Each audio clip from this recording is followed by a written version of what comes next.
I was born in Normal, Illinois. That's a rather misnomer, really. What I'm going to do is tell you a little bit about what I've done. My father was a high school teacher. I was born in Normal, Illinois, a little over 70 years ago. So I'm supposed to do 7 years and 7 minutes or something like that. I went to high school at Evanston, which is north of Chicago, and I dated a girl there. Her father was in the oil business. So when I go over to pick her up, I talked with him, and he told me about the oil business. I liked her much better. I liked him much better than I did her. And so I decided he was paying his engineer. This is 1945. He was paying his engineer $1,000 a month for drilling wells in West Texas. So I decided that I wanted to be in the oil business. And so I went to downtown Chicago, bought a book that's called This Fascinating Oil Business by Max Ball. I read it, memorized it, and then I went to one semester of school at the University of Illinois. And then in the summer of '46, I hitchhiked to Oklahoma, got a room in the YMCA in Oklahoma City, went out, started knocking on doors to try to find somebody that would hire me. And I ended out getting a job that summer with Kerr McGee in Oklahoma City.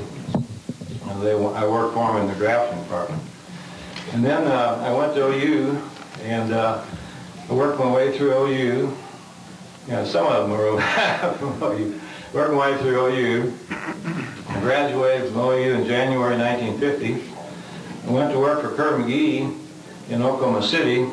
Then they later on sent me out on a seismic crew out in western Oklahoma, and all I was doing was hustling jugs, and I couldn't get back in Oklahoma City. So I quit them and went to work for an independent in Wichita Falls, a guy named S.D. Johnson. He was an independent, and I was his geologist. I lived in the YMCA in Wichita Falls. And he gave me a company car. He didn't believe in geology, but I was his geologist. So every once in a while I would put a map on the wall and throw a dart, and then we'd drill a well. And I worked for him for about a year and a half, and then he moved to Denver, the Denver Basin play. And so I was dating some girls in Wichita Falls, working on some deals, so I quit him, went on my own. I lived in the YMCA. The highest salary I've ever made is $275 a month, and I had about $300 to my name, and I quit him. You know, the great thing about naivety is a real asset, because you don't know you can't have what's stacked against you, and you go ahead and do it. So I lived in the Y, started my oil company, the YMCA, and in those days, you couldn't have a phone in your room, see? So I had some cards printed up, and then I couldn't put YMCA on it, so I put 1010 10th Street on it. And I started my oil company, the YMCA. I got these phone calls all the time, and somebody would always beat me to the phone. And it's tough to run an oil company out of the YMCA. But what happened?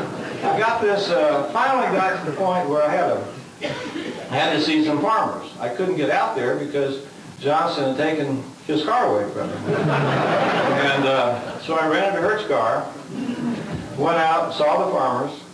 After about 2 days, I didn't need the car anymore, but I couldn't pay for it. I didn't have any money, so I parked it in front of the YMCA. And about every 3 or 4 days, the guy that had the franchise would see his car and call me and ask if I still wanted it, and I told him I was still using it. And so I think after about 2 months, made some money, made $1,800. I paid off the car, flew to Dallas, bought a car, and by that time I was broke again. And got a little office, and there I buy some logs, get a map, try to find a prospect, and that was in the morning. At noon I'd go down, I'd drive down the courthouse, check the deed records, find out who owned the land. That night I'd be out talking to the farmer. making a deal with the farmer, and then I take leases with well obligations, and so usually I'd have about 120 days to put the whole thing together, get abstracts, clear the abstracts, bring in a partner, and all that. And one time I had a deal out in Haskell County, and I had about 5 farmers that are all critical to the deal. And by the time I talked to each of them, the first one had forgotten what he agreed to. So I went into Knox City in the middle of a dust storm, and I got some brooms, rented a motel, swept the thing out, got all the farmers to agree to do it. I carried a typewriter around with me. We typed up all the leases, and then we wrote it. But in the first year, I think I made about $50,000, and well, they're all right olds, you know.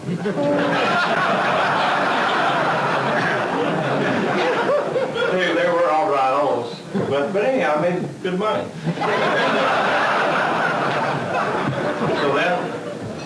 So then in 1958, I moved to Houston. I formed a partnership with a guy named George Maylander. It was called Van Dyke and Maylander. And we started putting deals together in the Gulf Coast, primarily in Matagorda County, Brazoria County. Did that until '62, and then I dissolved the partnership and started operating as Van Dyke Energy Company. And I was very active in South Louisiana until about 1973. I got some good discoveries. Never did go offshore, but I became progressively disillusioned with onshore United States. And so in 1973, I had run, starting in 1967, I put the groups together for South Louisiana. I had Getty in a group, Pennzoil in a group, Apache in a group. So my concept was to put a group together for the North Sea, similar to what I had in South Louisiana. So I hired Jim Watson, who's here someplace, and Carl Swanson. That was 1973. They had lived over in London, and this is when the North Sea started. And so I told them my concept. I said, you guys know the North Sea back and forth. That was before anything was published on the North Sea, before any maps or anything like that. And I told them, I said, I'm going to merchandise the hell out of you two guys. And they really didn't know what we were talking about. But we, it took about 4 months, 5 months to put the group together.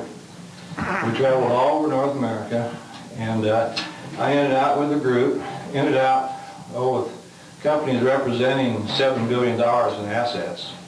And I'd never even been to London before. And so we had all this money lined up, and so we decided to go over to London. And one of the first things we did was to buy out Tenneco's operations in Holland.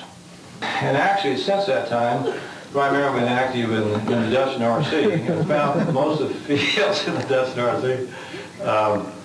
But the North Sea is becoming pretty mature, and so about 4 years ago, I decided to become active in West Africa. I've been a fan of deep water for a long time. I was pushing FPSOs in the North Sea in 1988, and everybody told me I'm crazy. You can't put an FPSO in the North Sea. And West Africa is a benign area. It's primarily oil, and when you go off the shelf, you go more than 1,000-foot water depth, you can use the floater. So I became focused on West Africa. We bought all the maps we could buy. We bought a lot of seismic, and we kind of focused primarily on Gabon. And at that time, one of the government officials was Hans Reichhorst, who now works for us, who's here. We focused on a block which we later on named after my exploration manager, a man by the name of Anton Brink.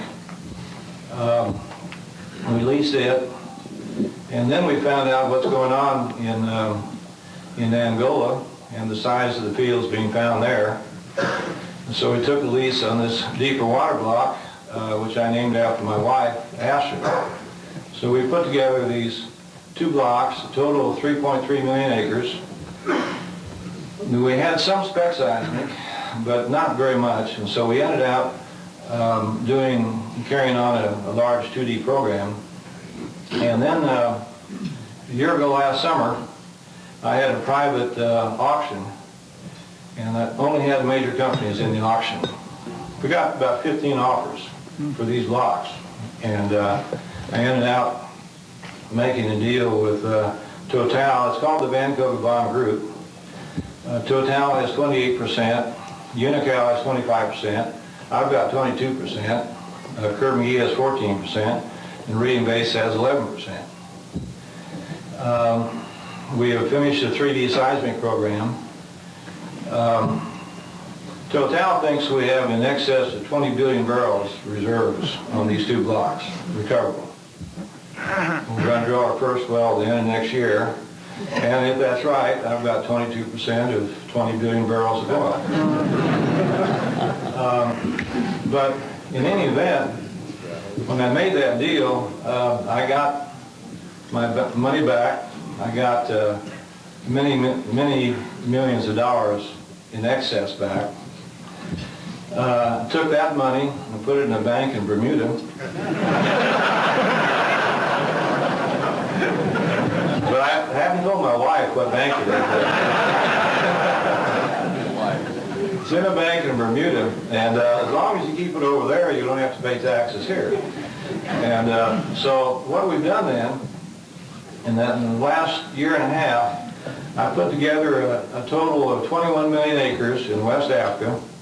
It's 16 million net acres. We've got more acreage in this is deep water, more acreage in deep water West Africa than any of the major companies. More than Shell, more than Mobil, more than Exxon, more than any of them. See? We've got 8 million acres in Morocco, 8 million acres in Senegal, 2.5 in Cote d'Ivoire. The problem there, they just had a revolution, so we have to figure out what happened there. They have 3.5 in Gabon. And, but all this is deep water acreage. It's all off the shelf. It's all we have. We've shot it. We bought seismic on it. We have great big structures. And so we're going to start drilling the end of this year. So we'll have some big discoveries in the very near term. But I think the basic, what I'm trying to get to, is that I think the future for an independent is great. I think it's wide open. I think the future for the upstream oil business is really outside the United States, or outside the land areas of the United States. I think the continental shelves of the world have been pretty well drilled. And I think the future for the oil business is in deep water. And if an independent can get himself in the position where he can play deep water, his future is absolutely phenomenal. What you have is that you've got the major companies are merging with each other, the major companies are downsizing, and you have a great pool of people that you can hire, put together. I put together a staff of about 30 people in the last 2 years and got very good people. So I think the future for an independent is really great, but it's in certain areas.